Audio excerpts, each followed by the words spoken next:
Hey guys, it's the MedStudier, and today we'll be looking at the anatomy of the ear and its associated structures. The ear can be divided into three parts. This includes the external, middle, and inner ear. So let's start off by having a look at the external ear. The external ear can be further split into two main components, which includes the auricle, or otherwise known as the pinna, and the external acoustic meatus, which ends at the tympanic membrane. Now let's have a look at these parts in a bit more detail. So the auricle is the part of the external ear that we can feel on either side of our head. It is mainly a cartilaginous structure which has several curves and indentations that can be further named. So, most externally and superiorly, we have this curvature, known as the helix. Parallel to this, we have the innermost curvature, which is the antihelix. The antihelix can be further divided into two crura, which is just another anatomical word for an elongated part that comes in pairs. So here we have one that's slightly higher up than the other one, so we can call them superior and inferior crus. In the middle of the auricle, we also have a depression that is referred to as the concha, which continues into our skull as the external acoustic meatus. Anterior to this concha, we have an almost gate-like structure, and once again, we have two of these, so we can call them tragus and antitragus. Although the auricle is mostly cartilaginous, the only part that isn't is the lobule. Finally, the role of the auricle is that it has a specific shape and structure in order to capture and direct the sound waves towards the external acoustic meatus. The external acoustic meatus is a sigmoid-shaped tube that starts at the concha and ends at the tympanic membrane. The external acoustic meatus is made up of two parts. This includes the most external 1/3 that's made up of cartilage, and the inner 2/3 that's made up of temporal bone. Similar to the auricle, the role of the structure is to direct and conduct sound waves to the tympanic membrane, which is what we'll have a look at now. The last part of the external ear is the tympanic membrane, or otherwise known as the eardrum, and it's at the most distal end of the external acoustic meatus. There are two main components of the tympanic membrane. This includes the pars tensor and the pars flaccida. The pars tensor is more dense and contains fibrous irregular tissue, whereas the pars flaccida contains loose areolar connective tissue. A good way to remember this is that in Latin, the word pars means part, so pars tensor would be the more dense part, and the pars flaccida would be the more loose and flaccid part.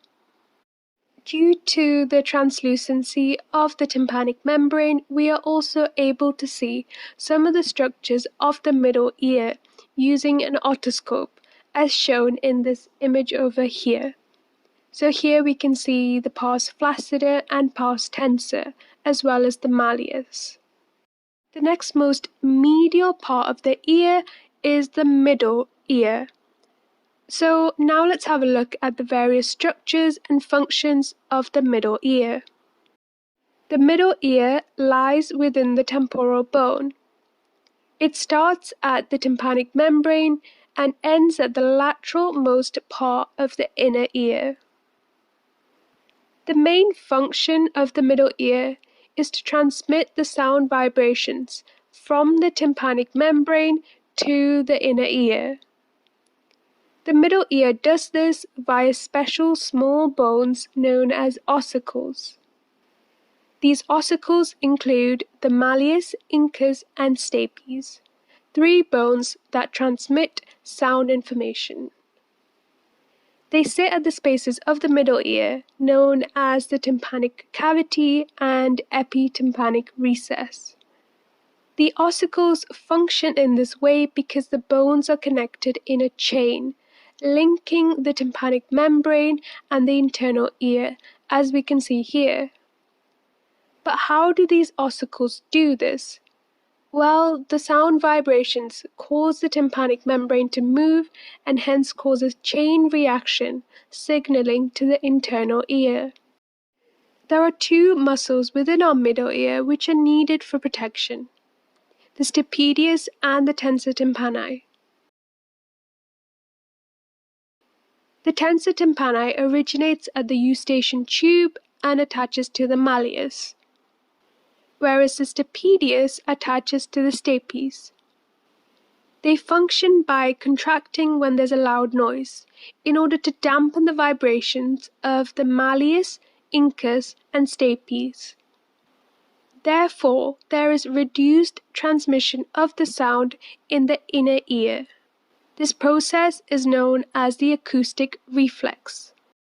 Other parts of the middle ear include the mastoid air cells, which are just a collection of air-filled spaces in the mastoid process of the temporal bone. This is important because the mastoid air cells will act as a buffer system of air, so they'll release air into the tympanic cavity when the pressure is too low.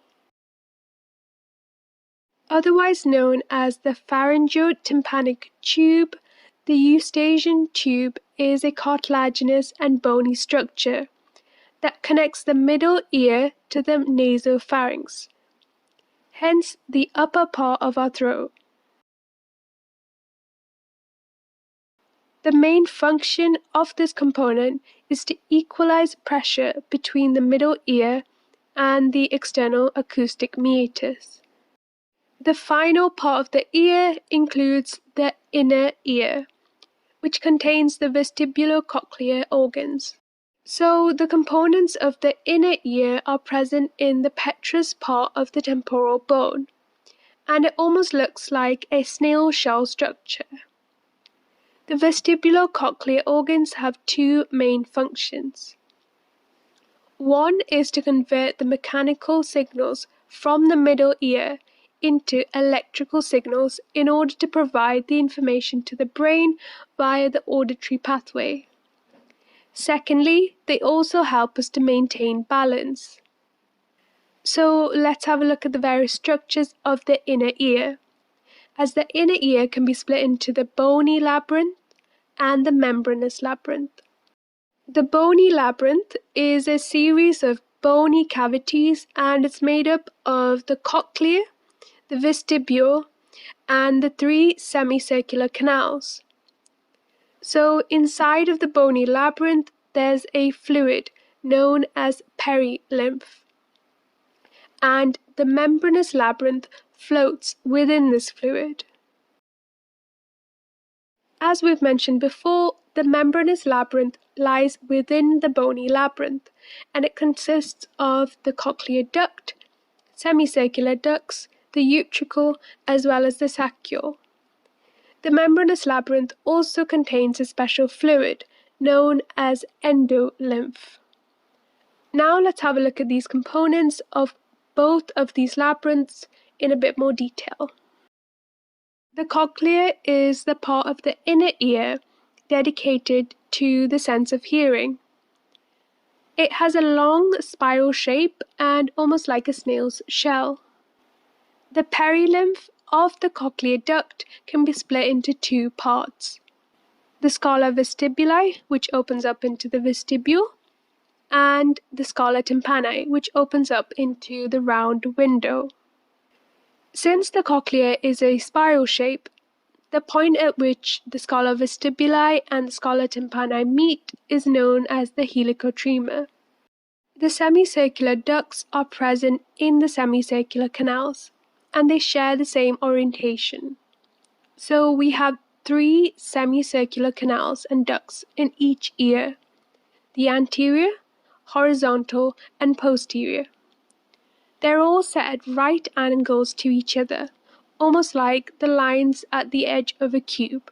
The different semicircular ducts detect movement on their plane. Finally, another part of the inner ear include the utricle and the saccule, that are both present in the vestibule and detect linear acceleration. So specifically, the utricles detect acceleration in the vertical plane, and the saccules respond to the acceleration in the horizontal plane. They do this due to small crystals being present inside of them, which move in response to the acceleration, causing bending of hair cells in our ear, hence sending a nervous impulse to our brain. Now let's have a little summary about everything we've looked at in this video. So the external ear is made up of the auricle, the external acoustic meatus, and ended at the tympanic membrane. Then we moved on to the middle ear, which is made up of the eustachian tube, the various ossicles, and the muscles of the middle ear. Finally, we had a look at the inner ear, which consisted of the membranous and the bony labyrinth. And that brings us to the end of this video. Hope you guys really enjoyed it. Remember to like, subscribe, and comment below. And follow me on Instagram at the MedStudier.